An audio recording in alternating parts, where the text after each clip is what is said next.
የአቦል ዜና ቤተሰቦች ዛሬም ለእናንተ ይሆናሉ ያልናቸውን መረጃዎች ይዘናል። በቅድሚያም ርዕሶቹን እናስደምጣቸዋለን። ከንቲባ አዳነች አቤቤና የቤቶች ኮርፖሬሽን ማዕድ ማጋራታቸውን ገለጹ። ኢትዮጵያ የመጀመሪያውን የኤአይ ዩኒቨርሲቲ ልትከፍት ነው። የኢትዮጵያ መገናኛ ብዙሃን ባለስልጣን ዋና ዳይሬክተር ከኃላፊነት ተነሱ። ኮሚሽኑ የመጨረሻውን ጉባኤ እንደሚያካሄድ አስታወቀም። 334 ተፈጥሯዊ ዋሻዎችን በጥናት የለየው ብቸኛው የዋሻ ተመራማሪ ያነጋገረ ነው። እንዲሁም ዶናልድ ትራምፕ ለቬንዙዌላው ተጠባባቂ መሪ ስለሰጡት ማስጠንቀቂያ እንነግራችኋለን። አብራችሁን ቆዩ።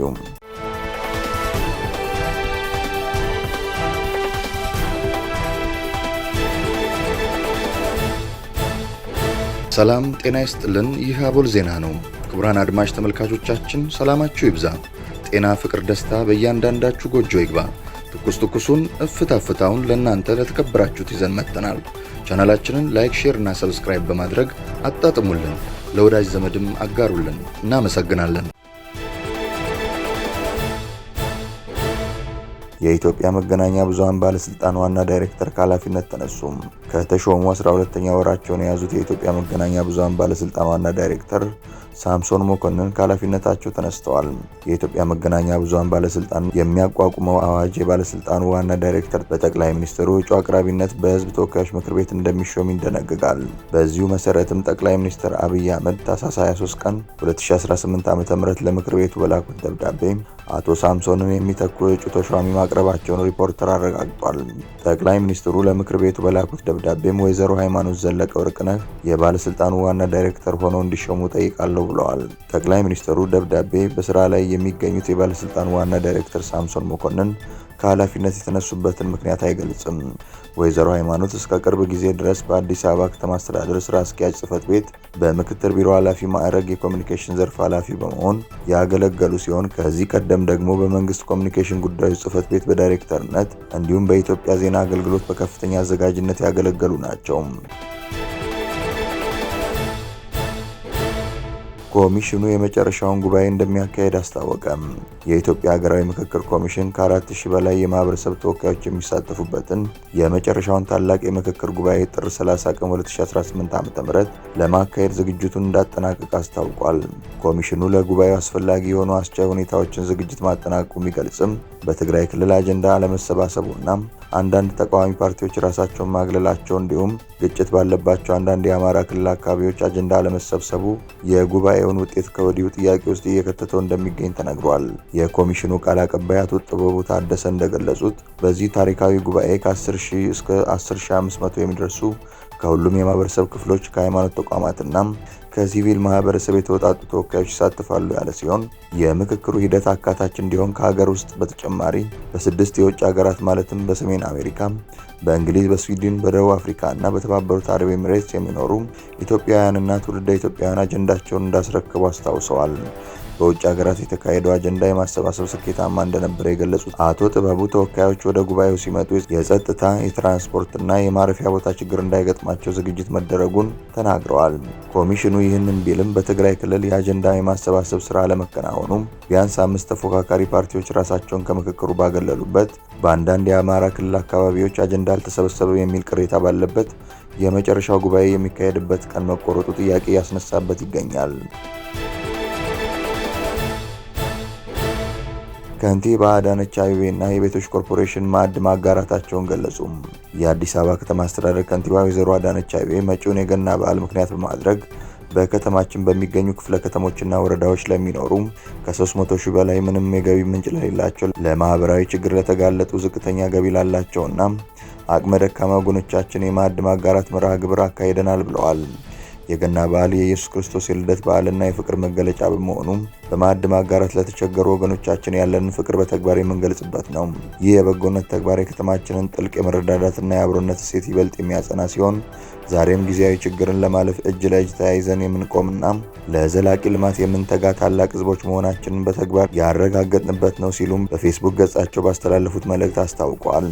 ከዚሁ ጋር በተመሳሳይ የመዲናዋ ቤቶች አስተዳደርና ልማት ኮርፖሬሽን መጪውን የገና በዓል ምክንያት በማድረግ ማዕድ የማጋራት መርሃ ግብር አካሂዷል። መጪውን የገና በዓል ምክንያት በማድረግ ለተቋሙ ሰራተኞችና ምንም ገቢ ለሌላቸውና ለተለያዩ ማህበራዊ ችግር ተጋላጭ ለሆኑ ተቋሙ ድጋፍ ለሚያደርግላቸው ወገኖች ማዕድ የማጋራት መርሃ ግብር የቤቶች ልማትና አስተዳደር ቢሮ ኃላፊ ቅድስት ወልደ ጊዮርጊስና የቤቶች ልማት ኮርፖሬሽን ዋና ዳይሬክተር ኢንጂነር ቶማስ ደበሌ በተገኙበት ትላንት ነው የተካሄደው። በመርሃ ግብሩ ተገኝተው መልእክት ያስተላለፉት የቤቶች ልማትና አስተዳደር ቢሮ ኃላፊ ወይዘሮ ቅድስት ወልደ ጊዮርጊስ በዓላትን ስናከብር ያለው ለሌለው በማካፈል አንድነታችንና አብሮነታችንን የምናጠናክርበትና የምናሳይበት የመደጋገፍና የመረዳዳት ሰው ተኮር መልካም እሴቶችን አጠናክረን በመቀጠል መሆን አለበት በማለት የማዕድ ማጋራቱ ስኬታማ እንዲሆን የበኩላቸውን አስተዋጽኦ ላደረጉ አካላት በሙሉ ምስጋናቸውን አቅርበዋል። 334 ተፈጥሯዊ ዋሻዎችን በጥናት የለየው ብቸኛው የዋሻ ተመራማሪ እያነጋገር ነው። በኢትዮጵያ የመጀመሪያው በአፍሪካ ደግሞ ሁለተኛው የዋሻ ተመራማሪ ስፔሊዮጂስት የሆነው ኢትዮጵያዊው ናስር አህመድ እስካሁን ባደረገው ከፍተኛ ተጋድሎ የሚጠይቅ የምርምር ስራም 334 ተፈጥሯዊ ዋሻዎችን በጥናት መለየቱን ገልጿል። ተመራማሪው በዘርፉ ላበረከተው አስተዋጽኦ አህጉሪቱን ወክሎ በጀርመን ሀገር እውቅናና ሽልማት ተሰጥቶታል። ተወልዶ ያደገው በምስራቅ ሐረርጌ ዞን ኮምቦልቻ ወረዳ የሆነው ናስር የዋሻ ምርምር ትምህርቱን በፈረንሳይ በጣሊያንና በጀርመን ሀገራት ተከታትሏል። በውጭ ዓለም የመኖርና የመስራት ሰፊ እድል ቢኖረውም ሀገሬ በዚህ ሙያ እኔን ብቻ ስላላት እንደኔ ያሉ በሺዎች የሚቆጠሩ ወጣቶችን ማፍራት አለብኝ በሚል ወደ ሀገር ቤት ተመልሶ በኦሮሚያ ባህልና ቱሪዝም ቢሮ በምርምር ስራ ላይ ተሰማርቶ ይገኛል። ናስር እስካሁን ባደረገው ጥናት 334 ተፈጥሯዊ ዋሻዎችን መለየት የቻለ ሲሆን በ200ዎቹ ላይ ኬቭስ ኢን ኦሮሚያ የተሰኘ መጽሐፍ አሳትሟል። ከጥንታዊ የኦሮሞ ስልጣኔ ጋር የተያያዙ 133 የድንጋይ ላይ ጽሑፎችንና ስዕሎችን በዋሻዎች ውስጥ አግኝቷል። በዓለም አቀፍ ደረጃ የሚታወቀውን የሶፍ ዑመር ዋሻ አስመልክቶ ባለ 350 ገጽ መጽሐፍ አዘጋጅቶ ለምረቃ አድርሷል። በሐረርጌ የሚገኘውና በስሙ የተሰየመው ናሲ ኦል ዋሻ በሚሊዮን የሚቆጠሩ ዓመታት ዕድሜ እንዳለው በታይዋን ዩኒቨርሲቲ ላቦራቶሪ ተረጋግጧል። የዋሻ የምርምር ከፍተኛ የአካል ብቃትና ድፍረት የሚጠይቅ ሙያ ነው። ናስር እንዳብራራው ወደ ዋሻዎች ለመግባት ከ60 እስከ 100 ሜትር ጥልቀት ያላቸውን ገደሎች በገመድ መውረድ ግድ ይላል። በሂደቱ የኦክሲጅን እጥረት፣ የድንጋይ መደርመስና እንደ ዘንዶ ያሉ አደገኛ አራዊት ማጋጠማቸው የተለመደ ነው። በዓለም አቀፍ ደረጃ በዘርፉ ከተሰማሩ ተመራማሪዎች መካከል 25 በመቶ የሚሆኑት ለሕይወት መጥፋት እንደሚጋለጡም ተመራማሪው ጠቁሟል። ዋሻዎች የሀገርን የጥንት የአየር ንብረት ሁኔታ ለማጥናትና ለግብርና ምርምር ጠቃሚ መረጃዎችን የያዙ ናቸው። በአሁኑ ወቅት የሶፍ ዑመር ዋሻ በዩኔስኮ የዓለም ቅርስነት እንዲመዘገብ አስፈላጊው የጥናት ሰነድ በናስርና በቡድኑ የተዘጋጀ ይገኛል። ተመራማሪው መንግስት ለዘርፉ ትኩረት በመስጠት የዋሻ ምርምር ተቋም እንዲቋቋምና ተተኪ ወጣቶችን ለማፍራት እንዲሰራ ጥሪ አቅርበዋል። የሀገር ሀብትና እድገት በዋሻ ውስጥ ተደብቆ ይገኛል። ይህንን ሀብት ተንከባክቦ ለትውልድ ማስተላለፍ የሁላችንም ኃላፊነት ነው ሲል መልእክቱን አስተላልፏል። ኢትዮጵያ የመጀመሪያውን የኤአይ ዩኒቨርሲቲ ልትከፍት ነው።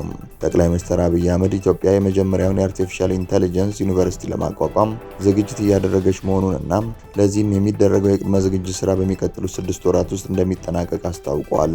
ጠቅላይ ሚኒስትሩ ይህንን የገለጹት የአዲስ አበባ ዩኒቨርሲቲ 75ኛ ዓመት ክብረ በዓልን አስመልክቶ የምሁራን ሚና ለሀገራዊ ብልጽግና በሚል መሪ ቃል በተዘጋጀ ከፍተኛ የውይይት መድረክ ላይ ንግግር ባደረጉበት ወቅት ነው።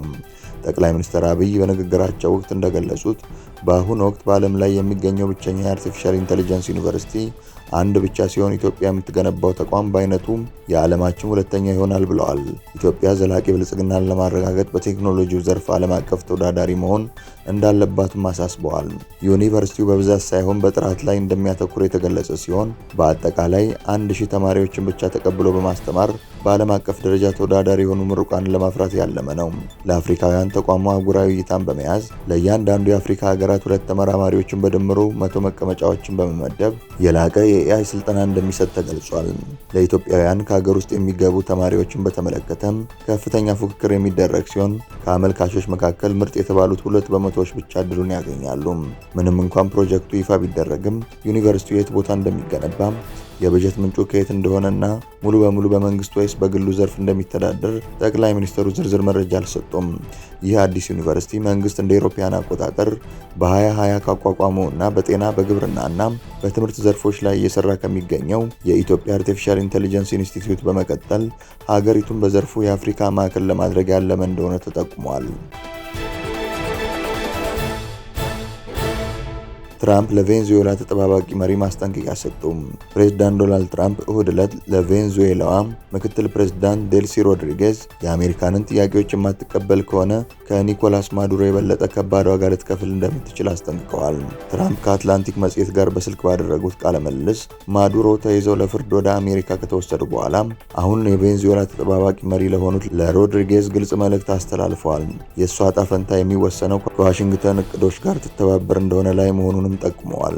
ትክክለኛውን ነገር ካላደረገች በጣም ትልቅ ዋጋ ትከፍላለች፣ ምናልባትም ከማዱሮ የከፋ ሲሉ ትራምፕ በኒውዮርክ ከተማ እስር ቤት ስለሚገኙት የቬንዙዌላ መሪ በመጥቀስ ተናግረዋል።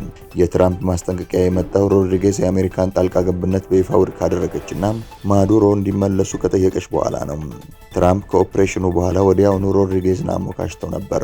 ከአሜሪካ ጋር ለመስራት ፍላጎት እንዳላት በሚስጥር አመልክታለች በማለት ሆኖም እሷ ግን በቴሌቪዥን ባስተላለፈችው መልእክት ይህንን አስተባብላ ወታደራዊ እርምጃው ህገወጥ እገታ መሆኑን በመጥቀስ ቬንዙዌላ በፍጹም ቅኝ ግዛት አትሆንም ስትል ተከራክራለች።